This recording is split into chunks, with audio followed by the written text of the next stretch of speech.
The opening chapter in our 10-part chronicle of the stagnant soul documents the pre-biological origin of the world.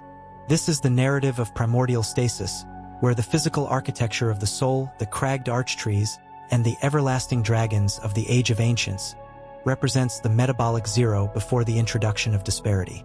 Within the rhythmic silence of the gray mist and the cold weight of the unchanging stone, the world witnessed the theological absence of the life and death.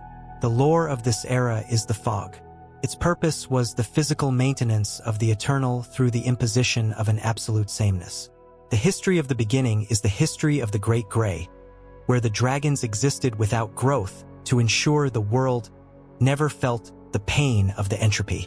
This is the tragedy of the unending moment, proving that a mortal is a filter that stagnates the spirit to satisfy the scale. The lore of the everlasting dragons and the logic of the stone scale provides the metaphysical foundation for this chapter's immutability.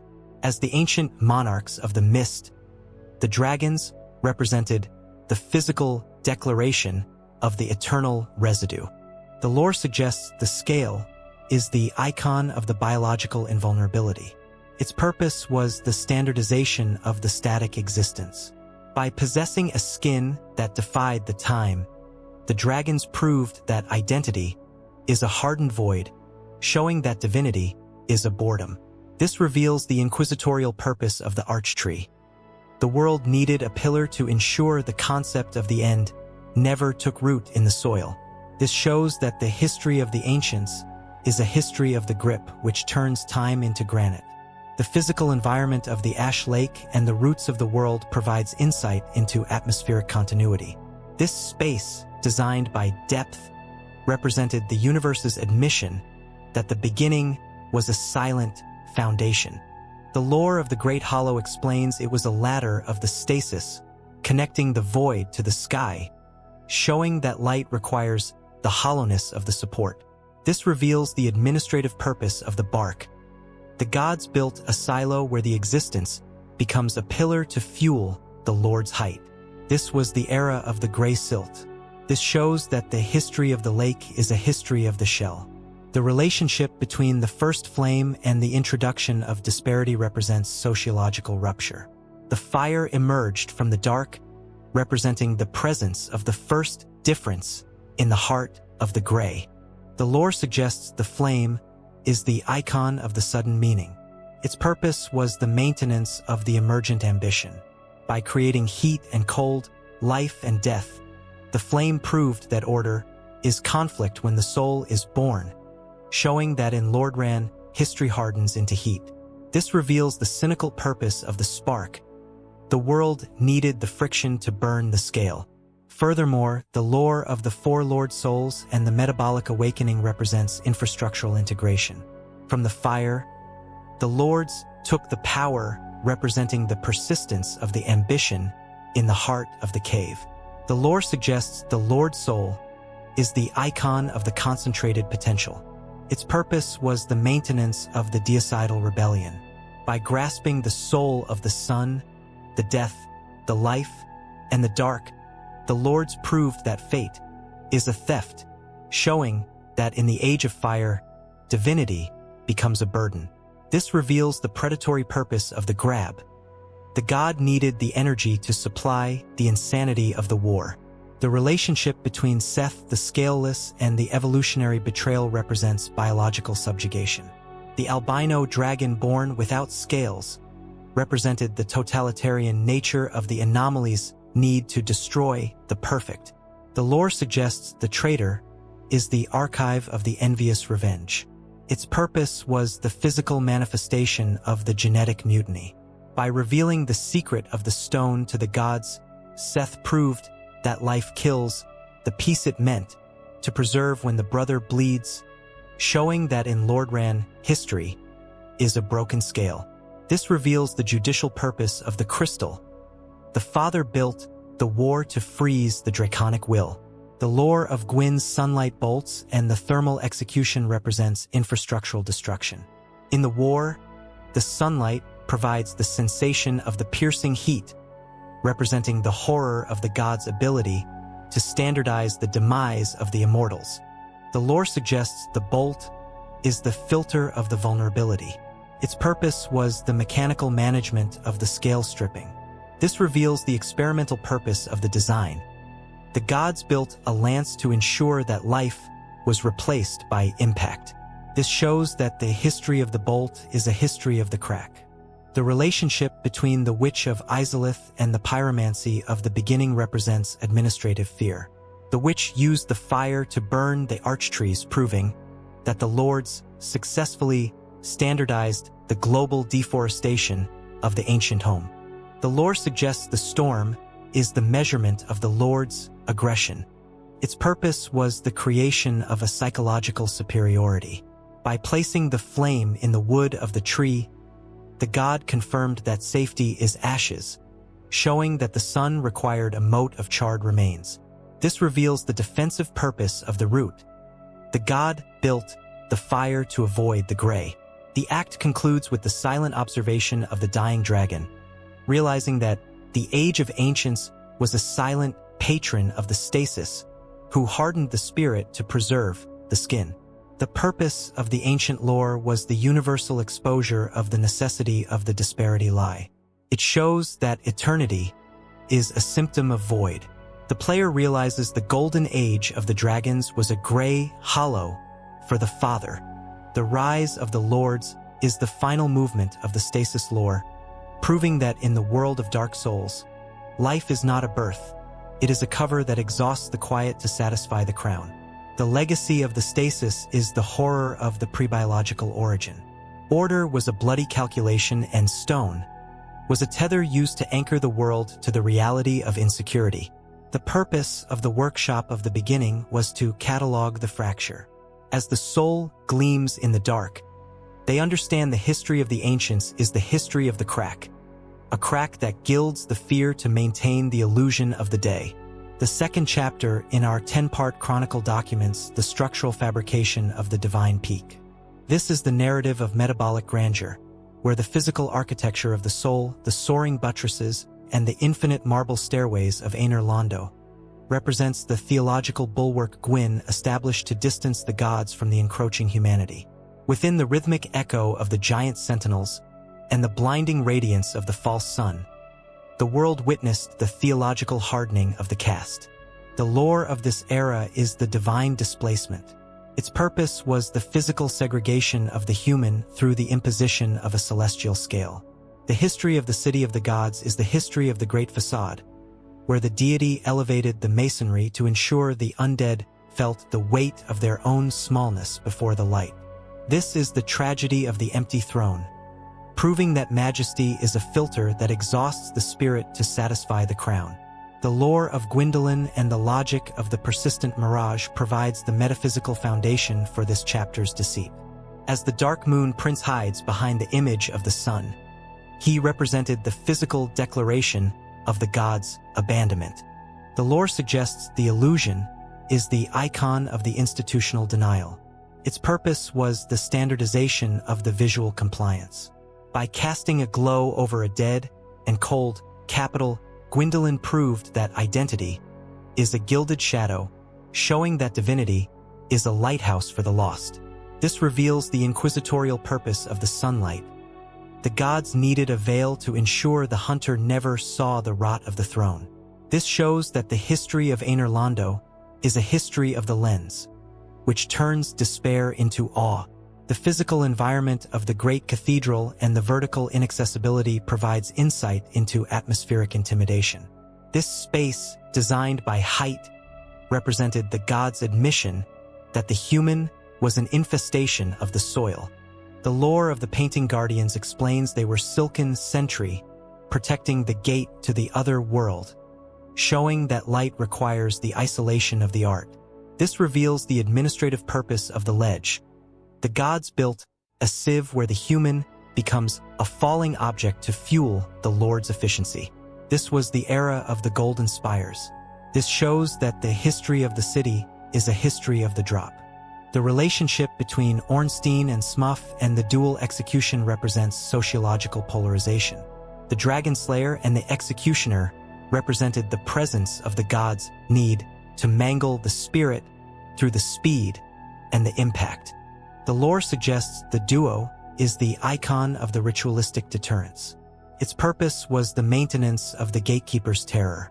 By guarding the chamber of the queen, the knights proved that order is symmetry when the soul is tested, showing that in Lordran, honor hardens into butchery. This reveals the cynical purpose of the hammer. The god needed the grinder to refine the chosen. Furthermore, the lore of the Lord Vessel and the metabolic tax represents infrastructural consolidation. The golden bowl represented the persistence of the god's need to pool the heat of the world in a single vessel. The lore suggests the vessel is the icon of the concentrated authority. Its purpose was the maintenance of the spiritual toll. By requiring the slaying of the lords to fill the pot, Gwyn proved that fate is a collection, showing that in the Age of Fire, freedom becomes a weight. This reveals the predatory purpose of the placement. The god needed the human to carry the fuel to the kiln. The relationship between Guinevere and the biological projection represents biological subjugation. The Princess of Sunlight was a mirage representing the totalitarian nature of the god's need to project the womb to control the devout. The lore suggests the image is the archive of the maternal deception. Its purpose was the physical manifestation of the divine comfort. By offering the bounty of the light while hiding the dark of the moon, the city proved that life kills the peace it meant to enjoy when the gaze breaks, showing that in Lordran, history is a golden mist. This reveals the judicial purpose of the altar. The Father built the city to freeze the human hope. The lore of the Silver Knights and the frozen loyalty represents infrastructural stagnation. In the hallway, the armor provides the sensation of the mechanical defense, representing the horror of the god's ability to standardize the weight of the dead. The lore suggests the Silver Knight is the filter of the duty. Its purpose was the mechanical management of the eternal vigil. This reveals the experimental purpose of the design. The gods built a statue to ensure that life was replaced by posturing. This shows that the history of the bow is a history of the arrow. The relationship between the painting of Ariamis and the systematic exile represents administrative fear. The gods used the canvas to trap the abomination and the taboo, proving that the lords successfully standardized the artistic quarantine of the unwanted. The lore suggests the painting is the measurement of the lord's insecurity. Its purpose was the creation of a psychological boundary. By placing the life hunt in the pigment, the god confirmed that safety is abstraction, showing that the sun required a mote of imagination. This reveals the defensive purpose of the frame. The god built the art to avoid the dark. The act concludes with the silent observation of the fading sun, realizing that Aner Londo was a silent patron of the illusion who gilded the spirit to preserve the skin. The purpose of the city lore was the universal exposure of the necessity of the aesthetic lie. It shows that grandeur is a symptom of panic. The player realizes the golden age of the sun was a hollow architecture for the father. The rise of the mirage is the final movement of the displacement lore, proving that in the world of Dark Souls, beauty is not a birth, it is a cover that exhausts the eye to satisfy the crown. The legacy of the displacement is the horror of the structural fabrication. Order was a bloody calculation, and marble was a tether used to anchor the world to the reality of insecurity.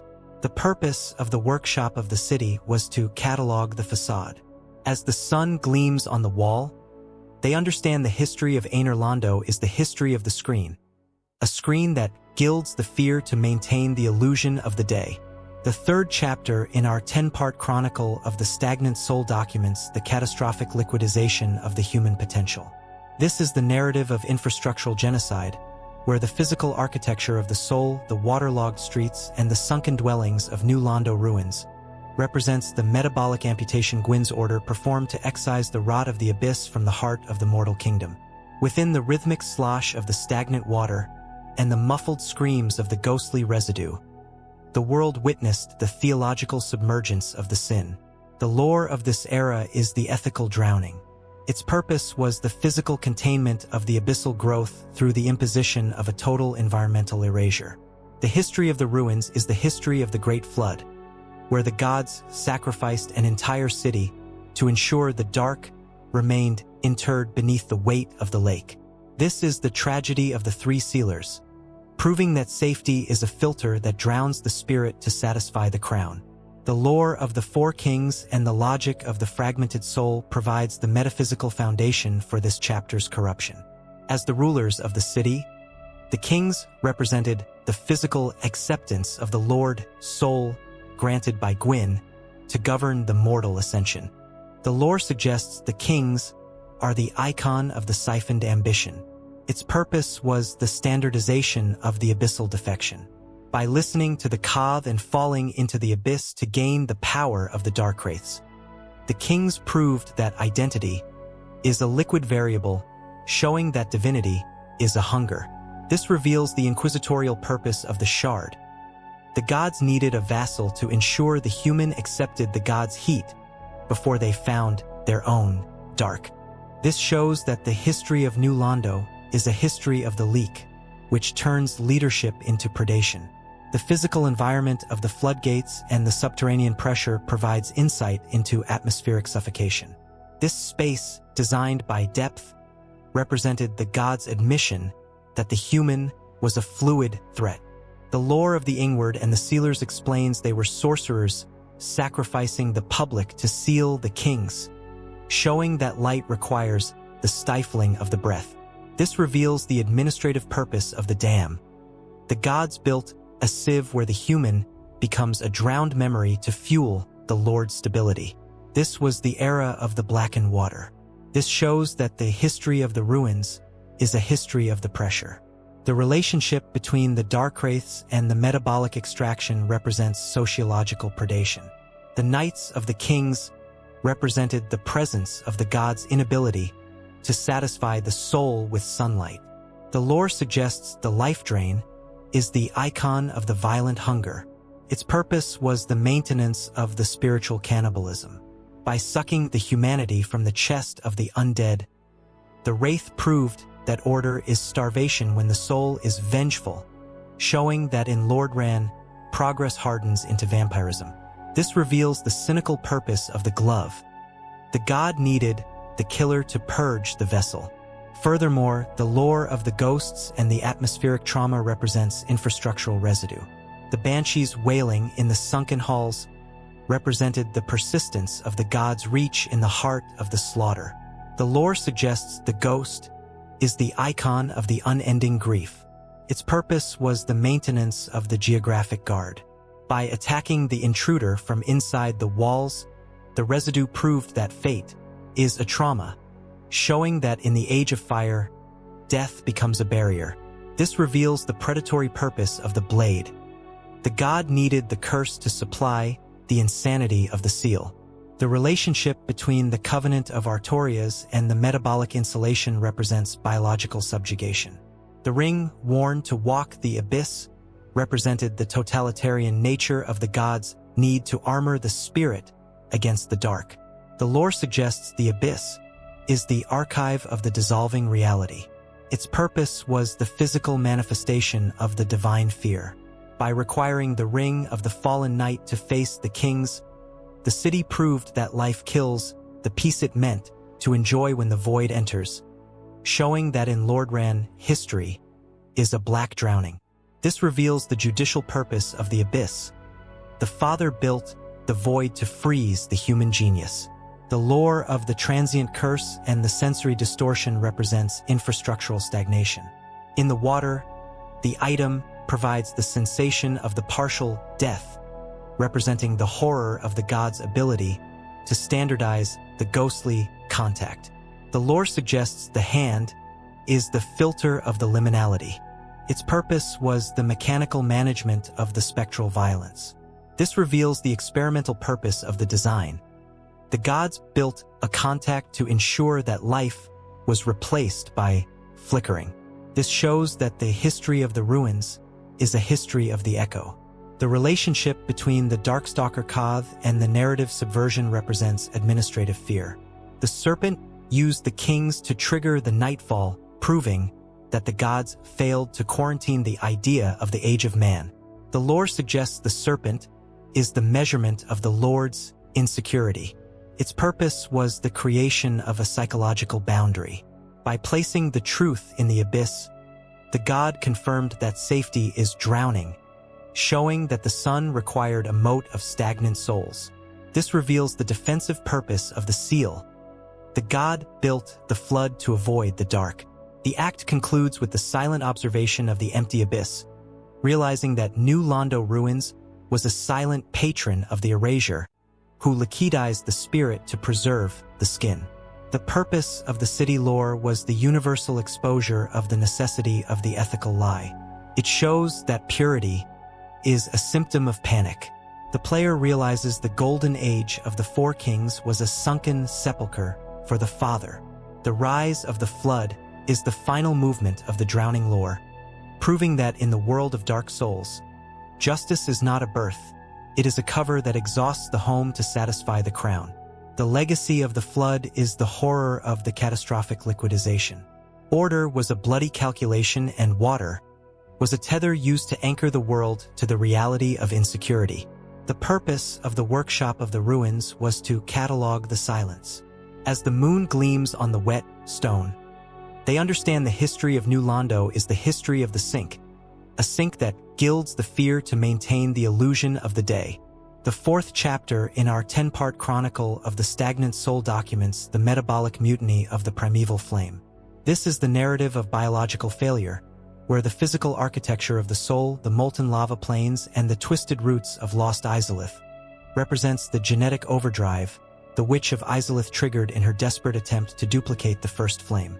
Within the rhythmic hiss of the magma and the wet slap of the Chaos Eaters, the world witnessed the theological distortion of the Mother. The lore of this era is the flame rot. Its purpose was the physical manifestation of the divine hubris through the imposition of an uncontrolled evolution. The history of the demon ruins is the history of the Great Blight, where the witch attempted to create a new sun only to ensure her kin became the icon of the deformity. This is the tragedy of the failed creation, proving that ambition is a filter that incinerates the spirit to satisfy the crown.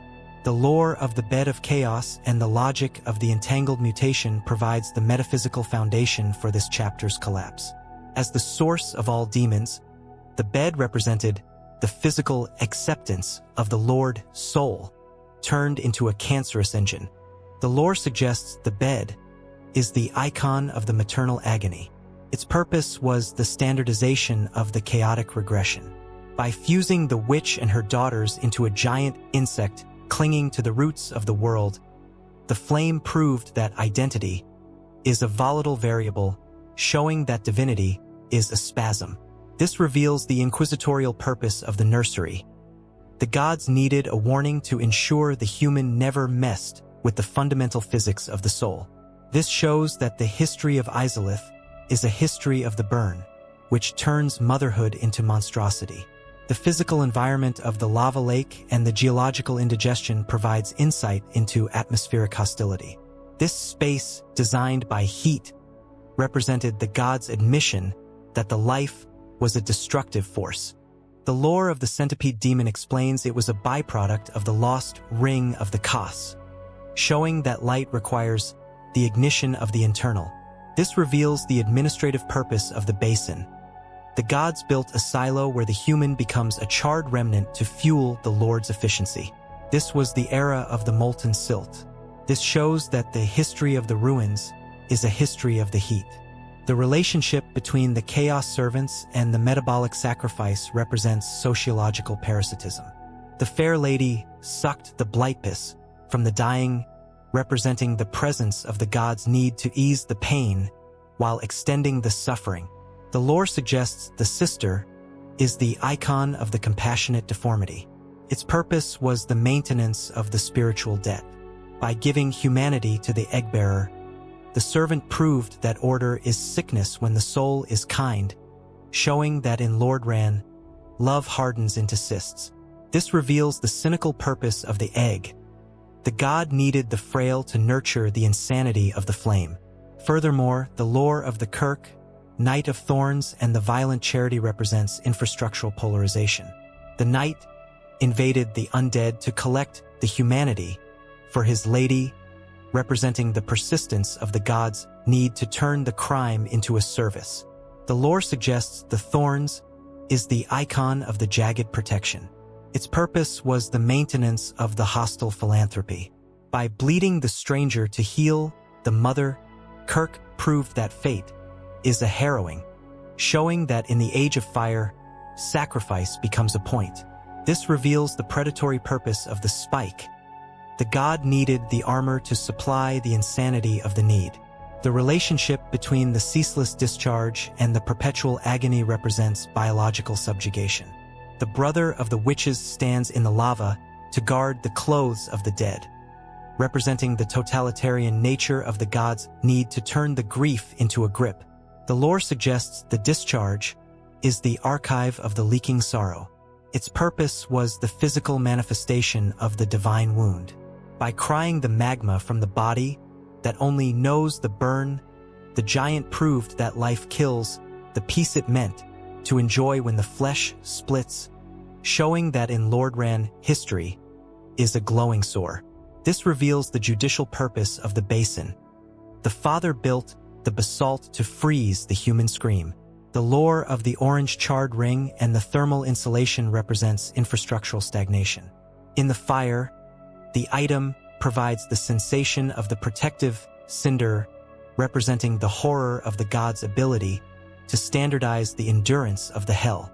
The lore suggests the ring is the filter of the resistance. Its purpose was the mechanical management of the lava walking. This reveals the experimental purpose of the design. The gods built a circle to ensure that life was replaced by numbness. This shows that the history of the ruins is a history of the hoof. The relationship between the chaos fireball and the narrative combustion represents administrative fear. The witch used the chaos to attempt the rebirth, proving that the gods failed to control the ambition of the life soul. The lore suggests the lava is the measurement of the Lord's insecurity. Its purpose was the creation of a psychological boundary. By placing the demon in the basement, the god confirmed that safety is containment, showing that the sun required a moat of boiling rock. This reveals the defensive purpose of the bed. The god built the flame to avoid the dark. The act concludes with the silent observation of the withering tree, realizing that lost Izalith was a silent patron of the mutation who incinerated the spirit to preserve the skin. The purpose of the Izalith lore was the universal exposure of the necessity of the biological lie. It shows that creation is a symptom of panic. The player realizes the golden age of the witch was a molten grave for the father. The rise of the chaos is the final movement of the flame-wrought lore, proving that in the world of dark souls, birth is not a gift. It is a cover that exhausts the marrow to satisfy the crown. The legacy of the flame-wrought is the horror of the metabolic mutiny. Order was a bloody calculation, and lava was a tether used to anchor the world to the reality of insecurity. The purpose of the workshop of the ruins was to catalog the explosion. As the core gleams in the dark, they understand the history of Izalith is the history of the burn, a burn that gilds the fear to maintain the illusion of the day. The fifth chapter in our 10-part chronicle of the stagnant soul documents the epistemological perversion of the divine legacy. This is the narrative of clinical insanity, where the physical architecture of the soul, the towering bookshelves, and the rotating staircases of the Duke's archives represents the metabolic vivisection Gwyn permitted to reward the treachery of the scaleless dragon. Within the rhythmic hum of the crystal frequency and the maddening whispers of the channelers, the world witnessed the theological liquidation of the rational. The lore of this era is the crystal madness. Its purpose was the scientific codification of immortality through the systematic exploitation of the undead. The history of the archives is the history of the great experiment, where Seth traded his kin for a library to ensure his biological fault was corrected through the mutilation of the human. This is the tragedy of the blind scholar, proving that knowledge is a poison that blinds the seeker to satisfy the crown. The lore of Seth, the scaleless, and the logic of the envious defection provides the biological foundation for this chapter's cruelty. As a dragon born without the stone scales of his brothers, Seth represented the physical acceptance of the traitor to maintain a strategic edge. The lore suggests the Duke is the icon of intellectual dysphoria. Its purpose was the standardization of the arcane surveillance. By recording the mechanics of the soul in crystal vats, the dragon proved that identity is a refractive variable, showing that divinity is a laboratory. This reveals the inquisitorial purpose of the silo. The gods needed a bureau to ensure the magic never belonged to the human. This shows that the history of the archives is a history of the dissection. The physical environment of the crystal caves and the atmospheric refraction provides insight into atmospheric distraction. This space, designed by light, represented the gods' admission that truth was a hidden surface. The lore of the moonlight butterfly explains it was a byproduct of the Duke's magic, showing that light requires the evolution of the artificial. This reveals the administrative purpose of the path. The gods built a silo where the human becomes a reference point to fuel the Lord's curiosity. This was the era of the transparent silt. This shows that the history of the spire is a history of the prism. The relationship between the Pisaka and the failed reconfiguration represents sociological deformity. The maidens of the church were turned into blue-skinned monsters that wail in cells, representing the presence of the gods' disregard for dignity. The lore suggests the Pisaka is the icon of distilled grief. Its purpose was the maintenance of the biological waste. By trapping the mind in a body that only hungers for light, the archive proved that order is mutilation when the scholar is bored, showing that in Lordran, purity hardens into slime. This reveals the cynical purpose of the cell. The god needed the frail to nurture the insanity of the experiment. Furthermore, the lore of the channelers and the panoptical authority represents infrastructural surveillance. The six-eyed sorcerers represented the persistence of the god's reach in the heart of the city. The lore suggests the channeler is the icon of the voyeuristic control. Its purpose was the maintenance of the scientific harvest. By dancing to buff the crazed while recording the death of the undead, the mage proved that fate is a laboratory report, showing that in the age of fire, observation becomes a violence. This reveals the predatory purpose of the eye. The god needed the spy to supply the insanity of the library. The relationship between Big Hat Logan and the metabolic madness represents biological subjugation. The greatest human mage lost his mind to crystal logic, representing the totalitarian nature of the god's ability to dissolve the rational. The lore suggests the hat is the archive of the intellectual drowning. Its purpose was the physical manifestation of the divine paradox. By undressing to face the truth of the crystal that cannot be understood, Logan proved that life kills the peace it meant to enjoy when the mind splits, showing that in Lordran, history is a crystalline scream. This reveals the judicial purpose of the archive. The father built the spire to freeze the human genius. The lore of the primordial crystal and the biological narcissism represents infrastructural stagnation. In the cave, the object provides the sensation of the artificial immortality, representing the horror of the god's ability to standardize the anchor of the self. The lore suggests the crystal is the filter of the vulnerability. Its purpose was the mechanical management of the soul stasis. This reveals the experimental purpose of the design. The gods built a shatter to ensure that life was replaced by reflectance. This shows that the history of the Duke is a history of the mirror. The relationship between the Moonlight Greatsword and the narrative illumination represents administrative fear. The sword contained within the tale proved that the gods successfully standardized the physical burial of the cosmic idea. The lore suggests the blade is the measurement of the Lord's insecurity. Its purpose was the creation of a psychological boundary. By placing the light in the dragon, the god confirmed that safety is obsession, showing that the sun required a mote of empty research. This reveals the defensive purpose of the spire. The god built the archive to avoid the dark.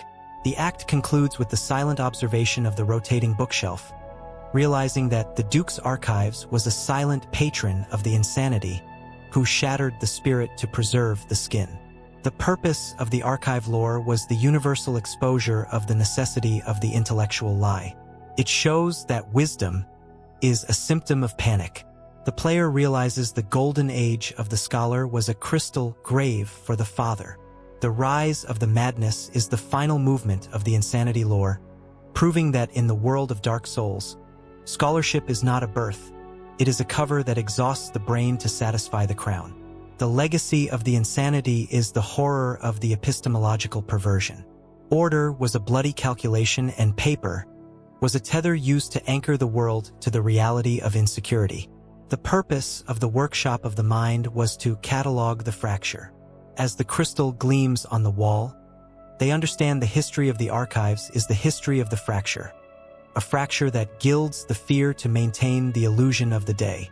The 6th chapter in our 10-part chronicle of the stagnant soul documents the metabolic cessation of the mortal coil. This is the narrative of biological finality, where the physical architecture of the soul, the pitch-black chasms, and the titan-sized skeletons of the tomb of the giants represents the theological substrate Gravelord Nito established to manage the overflow of mortality.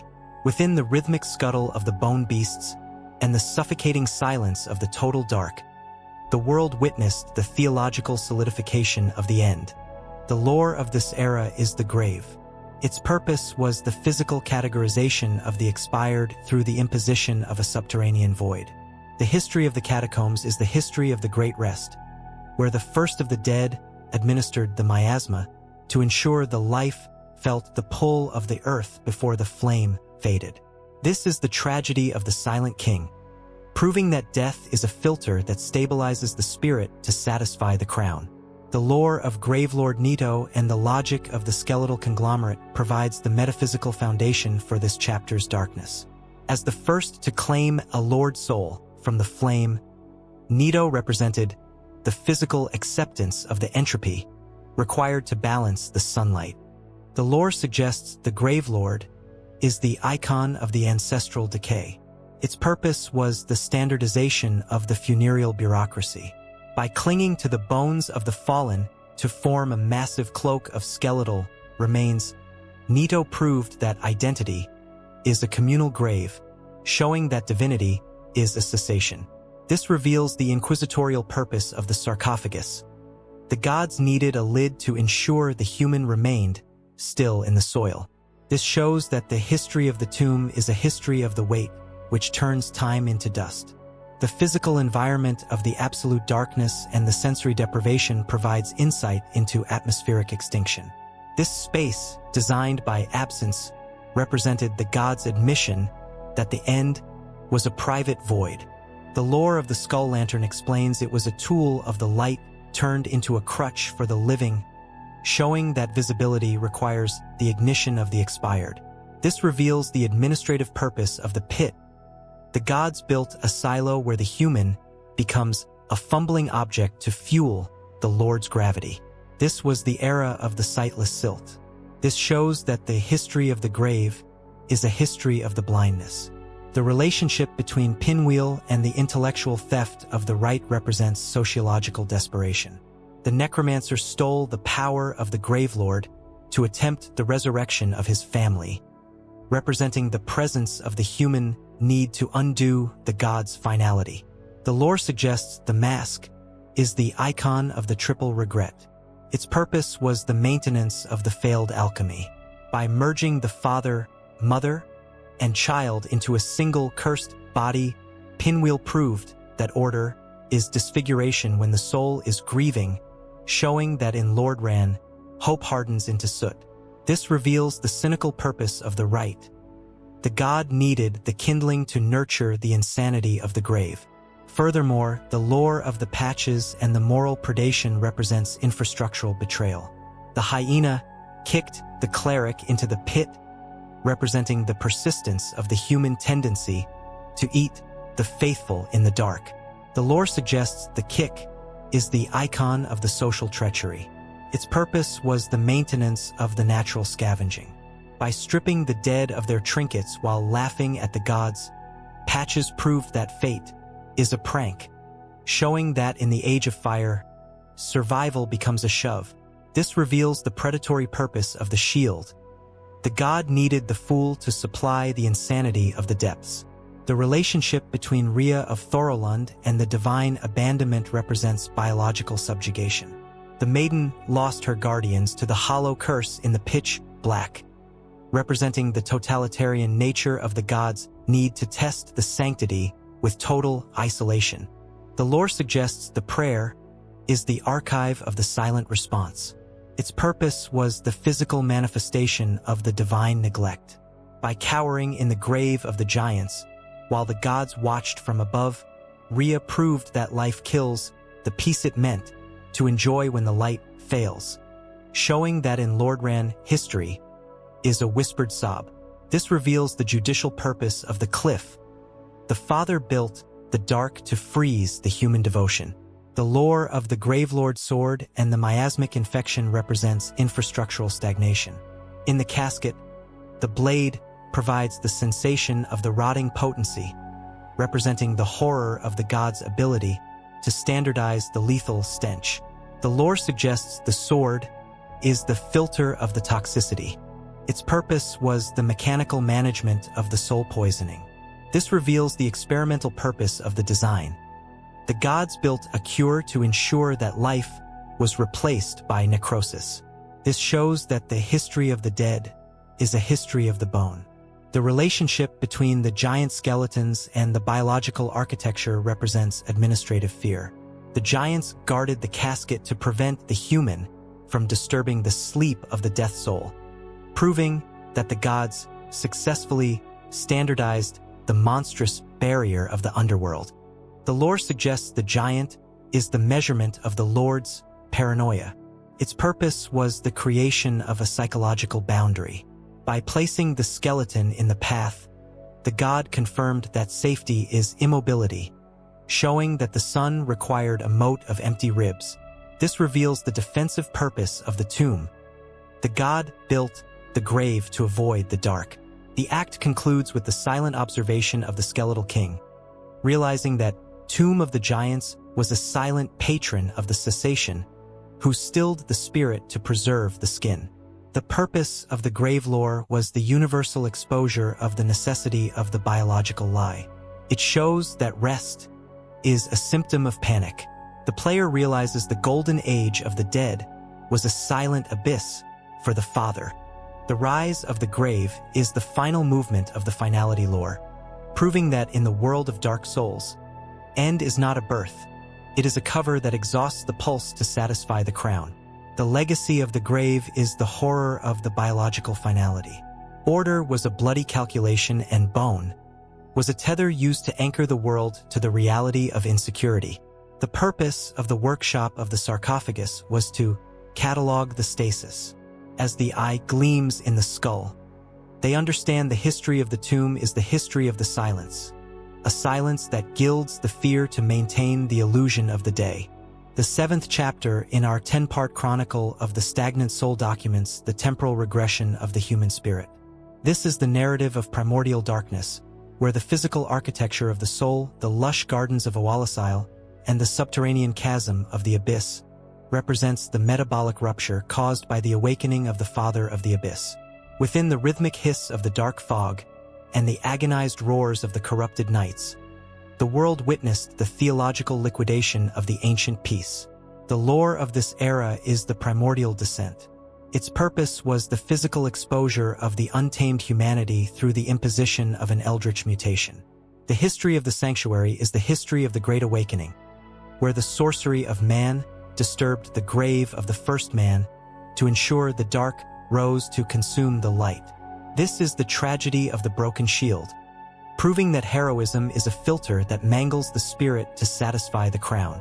The lore of Knight Artorias and the logic of the failed resolve provides the metaphysical foundation for this chapter's sacrifice. As the Abyss Walker, Artorias represented the physical acceptance of the god's need to contain the shadow with steel. The lore suggests the knight is the icon of the honorable corruption. Its purpose was the standardization of the mythical failure. By sacrificing his arm and his sanity to save the great gray wolf Sif, Artorias proved that identity is a broken posture, showing that divinity is a fragility. This reveals the inquisitorial purpose of the great sword. The gods needed a legend to ensure the human believed the abyss was surmountable through will alone. This shows that the history of Artorias is a history of the stain, which turns bravery into madness. The physical environment of the chasm of the abyss and the visual distortion provides insight into atmospheric corruption. This space, designed by depth, represented the god's admission that reality was a malleable fright. The lore of the bloathead explains it was a result of the humanity going wild inside the brain, showing that light requires the stifling of the instinct. This reveals the administrative purpose of the tunnel. The gods built a silo where the human becomes a distorted object to fuel the Lord's verification. This was the era of the Midnight Silt. This shows that the history of the chasm is a history of the growth. The relationship between Manus, father of the abyss, and the primal hunger represents sociological regression. The primeval man, awakened by Oalasile, represented the presence of the god's inability to suppress the origin of the dark. The lore suggests the Manus is the icon of the abandoned humanity. Its purpose was the maintenance of the emotional vengeance. By reaching through time to reclaim his broken pendant, the beast proved that order is longing when the soul is torn, showing that in Lordran, history hardens into rage. This reveals the cynical purpose of the hand. The god needed the father to anchor the insanity of the dark. Furthermore, the lore of the great gray wolf Sif and the eternal loyalty represents infrastructural protection. The wolf guarded the grave of the master, representing the persistence of the god's need to keep the abyss walking ring from the wrong hands. The lore suggests the Sif is the icon of the mournful vigil. Its purpose was the maintenance of the geographic boundary. By holding the blade in the mouth while limping in the dark, the beast proved that fate is a debt, showing that in the age of fire, love becomes a barrier. This reveals the predatory purpose of the howl. The god needed the guardian to supply the insanity of the grave. The relationship between Marvelous Chester and the temporal displacement represents biological subjugation. The man from the future represented the totalitarian nature of the abyss ability to siphon the existence from any era. The lore suggests the sniper is the archive of the displaced cynicism. Its purpose was the physical manifestation of the divine paradox. By laughing at the hunter while waiting in the past, Chester proved that life kills the peace it meant to hold when the time folds, showing that in Lordran, history is a vicious circle. This reveals the judicial purpose of the crossbow. The father built the past to freeze the human future. The lore of the dark bead and the sorcery of the soul represents infrastructural stagnation. In the sanctuary, the spell provides the sensation of the physical weight of the humanity, representing the horror of the god's ability to standardize the lethal dark. The lore suggests the bead is the filter of the density. Its purpose was the mechanical management of the arcane violence. This reveals the experimental purpose of the design. The gods built a pellet to ensure that life was replaced by gravity. This shows that the history of Oalasile is a history of the fall. The relationship between the silver pendant and the light refraction represents administrative fear. The object used to deflect the dark, proving that the gods successfully standardized the physical barrier against the truth of the abyss. The lore suggests the pendant is the measurement of the Lord's insecurity. Its purpose was the creation of a psychological boundary. By placing the light in the hand, the god confirmed that safety is deflection, showing that the sun required a mote of artificial glow. This reveals the defensive purpose of the pendant, The god built the light to avoid the dark. The act concludes with the silent observation of the fading hero, realizing that the Owalasile sanctuary was a silent patron of the descent who shattered the spirit to preserve the skin. The purpose of the Owalasile lore was the universal exposure of the necessity of the primordial lie. It shows that heroism is a symptom of panic. The player realizes the golden age of the night was a stained void for the father. The rise of the abyss is the final movement of the darkness lore, proving that in the world of Dark Souls, honor is not a birth. It is a cover that exhausts the will to satisfy the crown. The legacy of the darkness is the horror of the primordial descent. Order was a bloody calculation, and ink was a tether used to anchor the world to the reality of insecurity. The purpose of the workshop of the abyss was to catalog the corruption. As the eye gleams in the dark, they understand the history of Owalasile is the history of the stain, a stain that gilds the fear to maintain the illusion of the day. The 8th chapter in our 10-part chronicle of the stagnant soul documents the aesthetic incarceration of the divine fear. This is the narrative of artistic quarantine, where the physical architecture of the soul, the snow-swept cathedrals, and the rotting wooden bridges of the painted world of Ariamis represents the metabolic displacement the gods utilized to exile everything they could not control. Within the rhythmic howl of the frozen gale and the soft crunch of the blood-stained snow, the world witnessed the theological suspension of the unwanted. The lore of this era is the painted world. Its purpose was the physical containment of the taboo through the imposition of a pigmented reality. The history of the canvas is the history of the Great Exile, where the gods created a cold refuge to ensure the life hunt remained interred within the brushstrokes of the imitation. This is the tragedy of the fluffy tale, proving that kindness is a filter that freezes the spirit to satisfy the crown. The lore of crossbreed Priscilla and the logic of the forbidden hybrid provides the metaphysical foundation for this chapter's isolation. As the mistress of the painting, Priscilla represented the physical declaration of the gods' deepest insecurity. The lore suggests the crossbreed is the icon of the biological blasphemy. Its purpose was the standardization of the innocent imprisonment.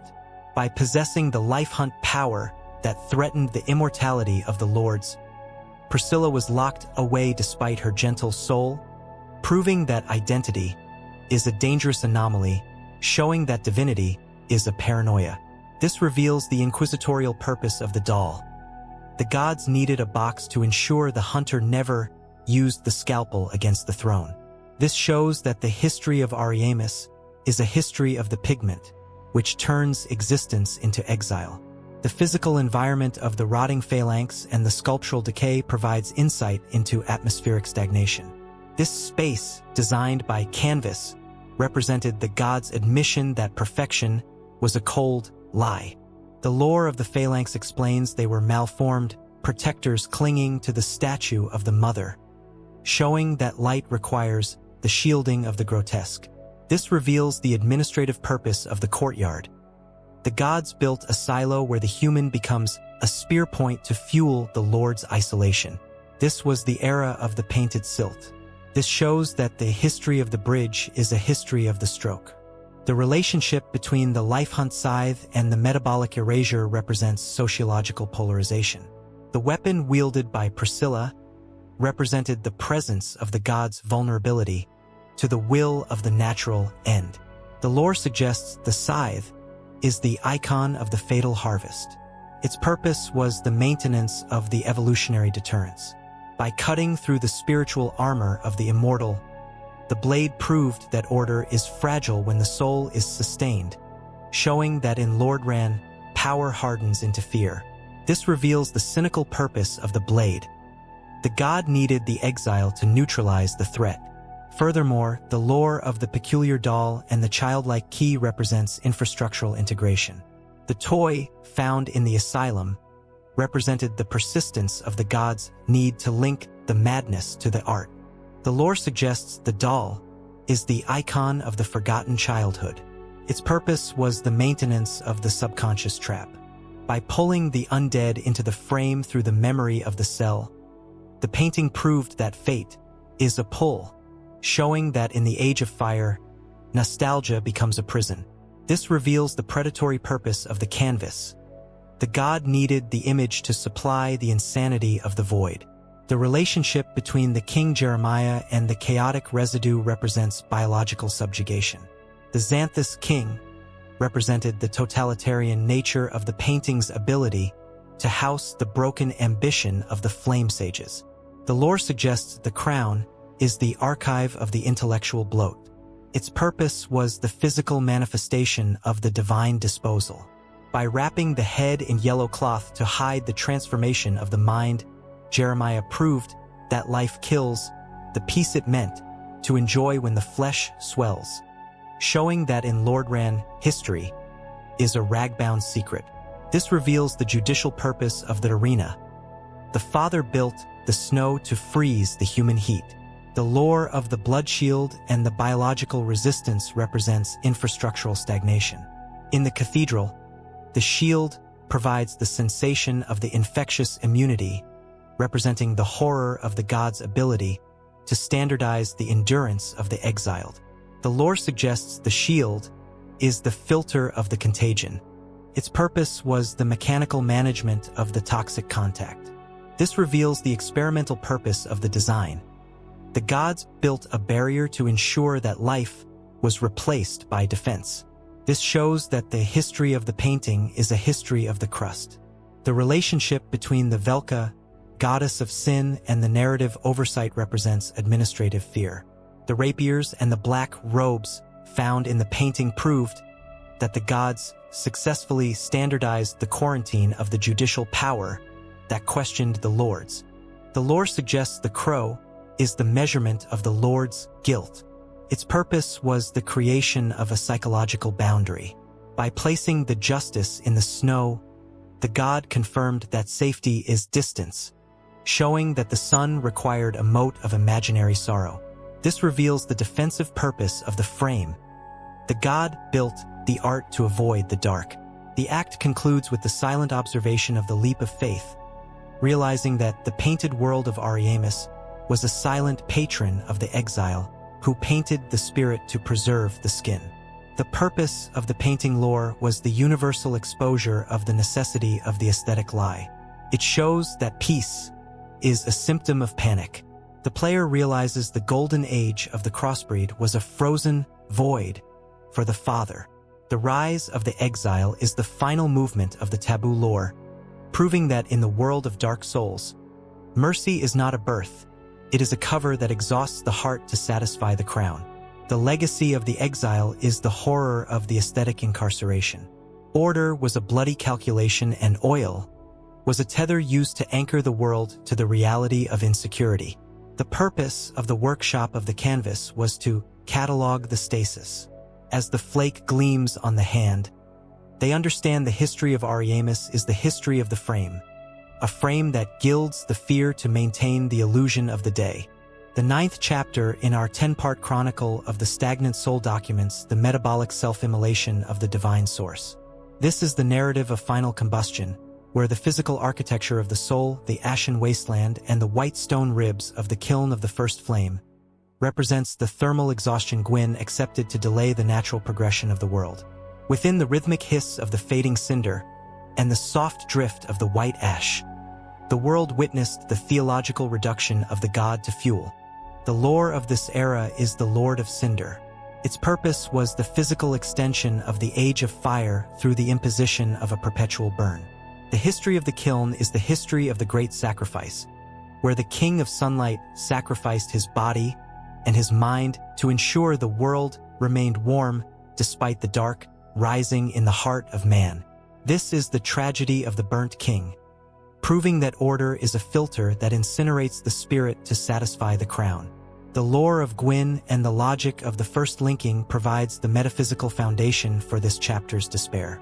As the first to throw himself into the flame, Gwyn represented the physical declaration of the god's terror of the dark. The lore suggests the linking is the icon of the artificial life support. Its purpose was the standardization of the civilizational stalling. By turning the divine soul into a kindling for the fading fire, the king proved that identity is a combustible resource, showing that divinity is a charcoal. This reveals the inquisitorial purpose of the bowl. The gods needed a hearth to ensure the human believed the pain of the linking was the ultimate virtue. This shows that the history of the kiln is a history of the ash, which turns heroism into cinder. The physical environment of the ashen desert and the geological exhaustion provides insight into atmospheric desolation. This space, designed by heat, represented the gods' admission that the world was running dry. The lore of the Black Knights explains they were Gwyn's silver sentinels charred to ash during the linking, showing that light requires the incineration of the loyalty. This reveals the administrative purpose of the sand. The gods built a silo where the human becomes a dust devil to fuel the Lord's persistence. This was the era of the scorched silt. This shows that the history of the kiln is a history of the burn. The relationship between the dark sign and the metabolic branding represents sociological subjugation.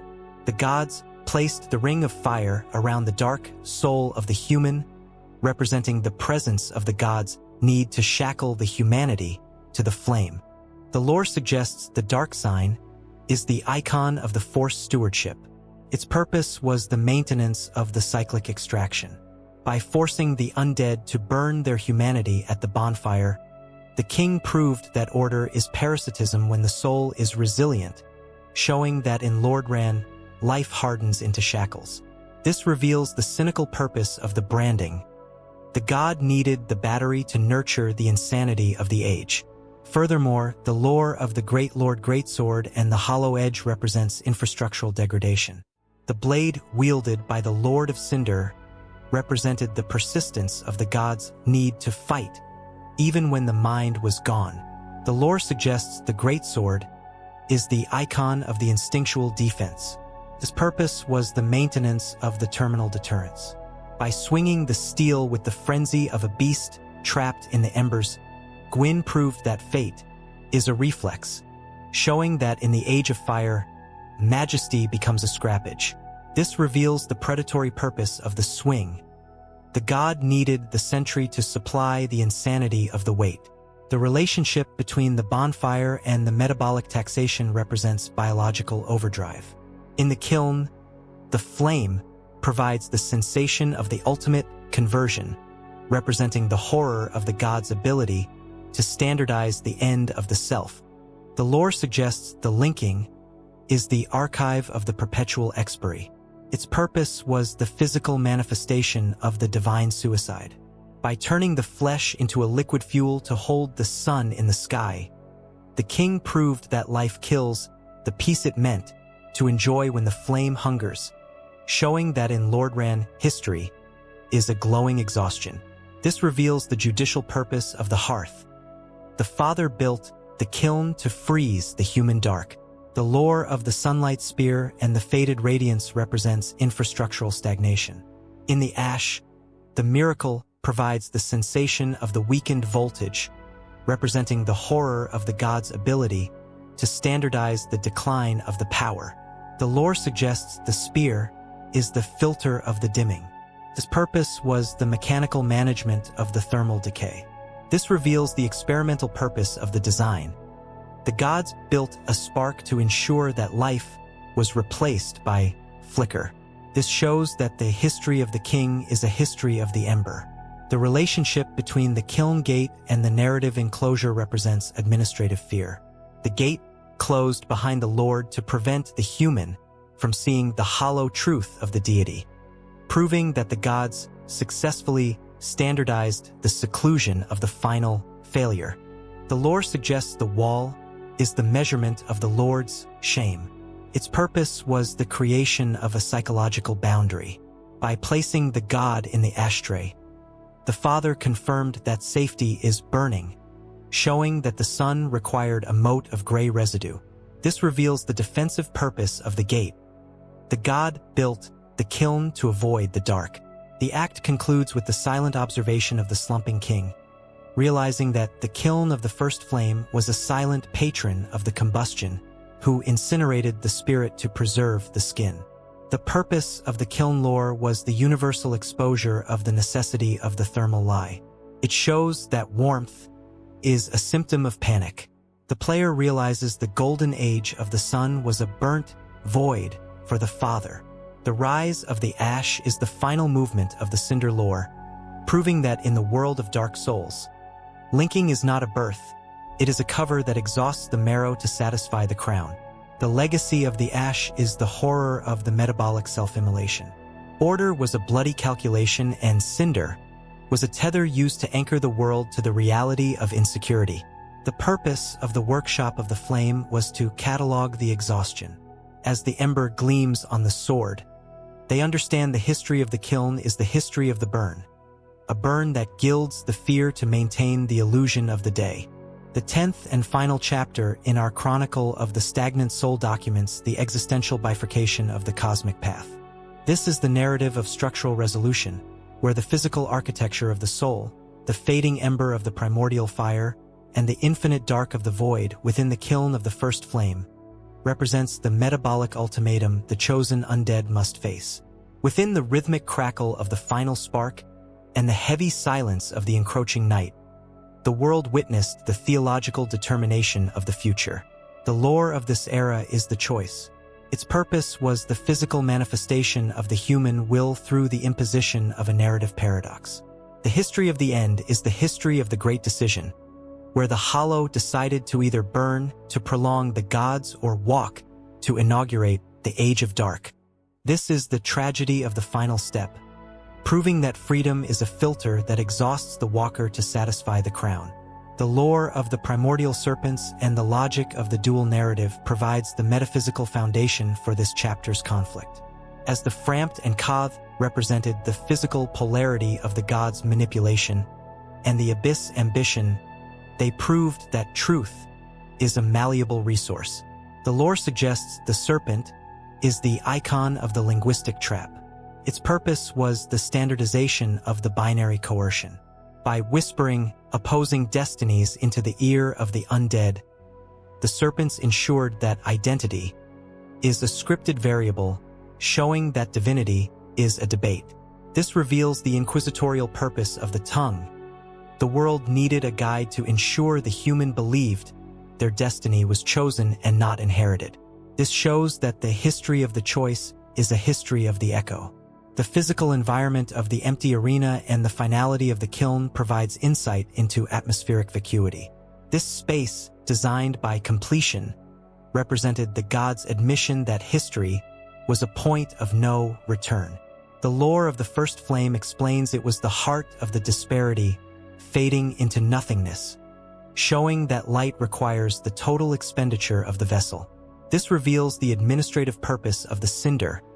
The gods built a sieve where the human becomes a final component to fuel the Lord's machinery. This was the era of the absolute silt. This shows that the history of the choice is a history of the spark. The relationship between the link, the fire ending, and the metabolic preservation represents sociological sacrifice. The undead who burns represented the presence of the god's ability to standardize the martyrdom of the species. The lore suggests the link is the icon of the eternal cycle. Its purpose was the maintenance of the artificial order. By feeding the soul to the fire to burn the sun for another age, the hunter proved that order is suffering when the soul is obedient, showing that in Lordran, hope hardens into kindling. This reveals the cynical purpose of the light. The god needed the human to burn to avoid the dark. Furthermore, the lore of the Dark Lord ending and the metabolic succession represents infrastructural transformation. The undead who walks represented the persistence of the human nature to seek the night after the day. The lore suggests the Dark Lord is the icon of the evolutionary overturn. Its purpose was the maintenance of the primal drift. By exiting the kiln to be worshipped by the serpents in the abyss, the hunter proved that fate is a departure, showing that in the age of fire, freedom becomes a night. This reveals the predatory purpose of the exit. The world needed the dark to supply the insanity of the new. The relationship between the soul of cinder and the historical accumulation represents biological overdrive. In the flame, the essence of all, who linked the fire, provides the sensation of the total human history, representing the horror of the god's ability to standardize the legacy. The lore suggests the cinder is the archive of the collective expiry. Its purpose was the physical manifestation of the divine archive. By fusing the warrior with the king, the kiln proved that life kills the peace it meant to enjoy when the past attacks, showing that in Lordran history is a burning sword. This reveals the judicial purpose of the hearth. The father built the kiln to freeze the human potential. The lore of the chosen undead and the biological determinism represents infrastructural stagnation. In the end, the title provides the sensation of the inevitable succession, representing the horror of the god's ability to standardize the hero. The lore suggests the chosen is the filter of the requirement. Its purpose was the mechanical management of the prophetic waste.